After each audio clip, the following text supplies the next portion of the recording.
Welcome back to Obscurest Gaming, and today we are reviewing Marble It Up Ultra, the sequel to the 2018 Marble It Up game for Switch, which itself was a long-awaited sequel to the super popular Marble Blast Ultra game on Xbox Live Arcade. For anyone that remembers, this game introduced some incredibly addicting ball-rolling arcade gameplay that was all about getting the best time possible.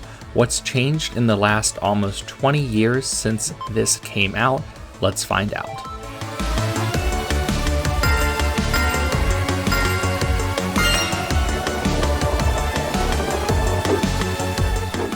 In Marble It Up Ultra, you are presented with three game modes at first: single player, weekly challenge, and multiplayer. In single player, the premise remains mostly unchanged from the classic formula.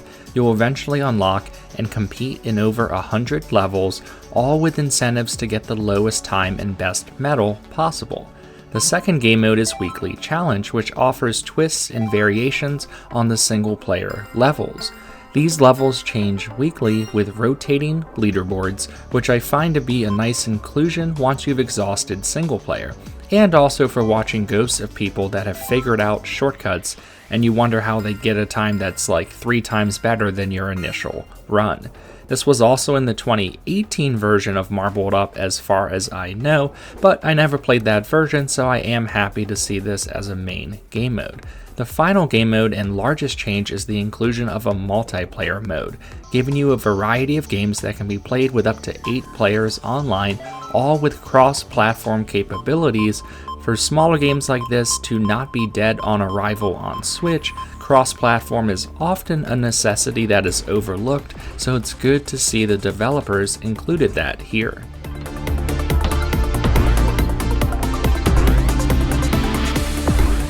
Now, in terms of gameplay, this is very similar to any ball-rolling games you may have played, and yes, go ahead, start your comparisons to the Super Monkey Ball games. You play a series of abstract levels that must be solved by rolling your ball over bumps and obstacles to get to the finish line. The marble responds as you would expect with a sense of weight to them, so just after a few rounds it's easy and natural to control. The first 8 to 10 levels are also more of a tutorial, so you'll pick it up pretty easily. There is also a jump button, which is the main difference from the original Super Monkey Ball games as far as I can tell. What isn't easy though is setting low times, which after the first couple chapters requires immense precision, using every power-up and shortcut you can find. Besides just getting to the finish line, I should mention that the game rewards exploration as well, with new types of marbles that you can unlock as rewards for finding secrets on a lot of the levels, which can get quite large.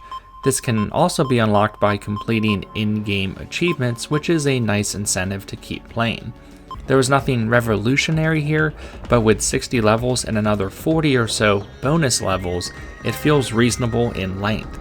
I should mention that if you own the 2018 non-Ultra version of this game, now deemed Classic on the eShop, you'll be able to update to the new version, but I obviously couldn't test this for myself. Also, I think the first 60 levels here are the same from the Classic version, with the 40 bonus levels being the new ones for the 2023 edition, so I guess this makes the game more of a complete edition than a true sequel, especially if you already had the 2018 version.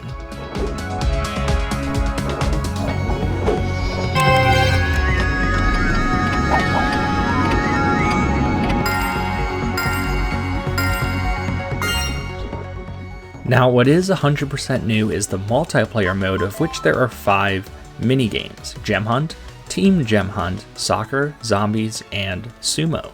Gem Hunt is an open race to collect gems that spawn on the map like you would collect on some single-player maps, which, by the way, there are a bunch of maps specific just for multiplayer. Soccer is a Rocket League knockoff of sorts.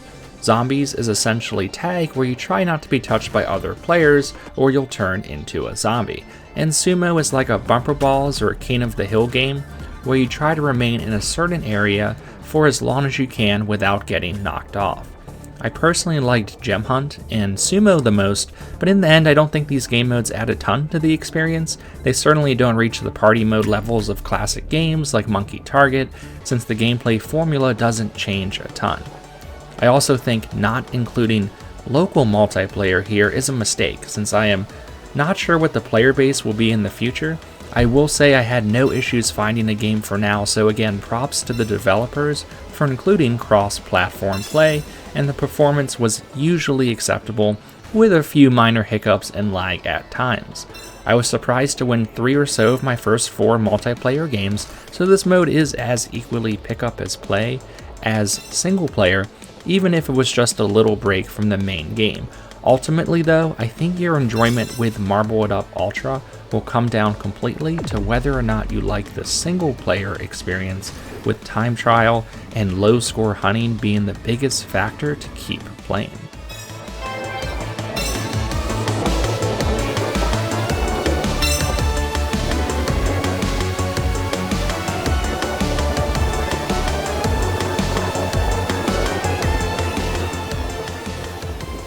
Marble It Up Ultra scores a 74 for me.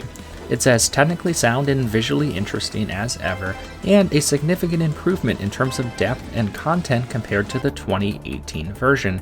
Still, your miles will vary with whether or not you think there is enough here to justify an entire new game and purchase, especially with the single player mode still being the best part over the new multiplayer additions, but I definitely am having plenty of fun with it, and it would be hard not to find some enjoyment here.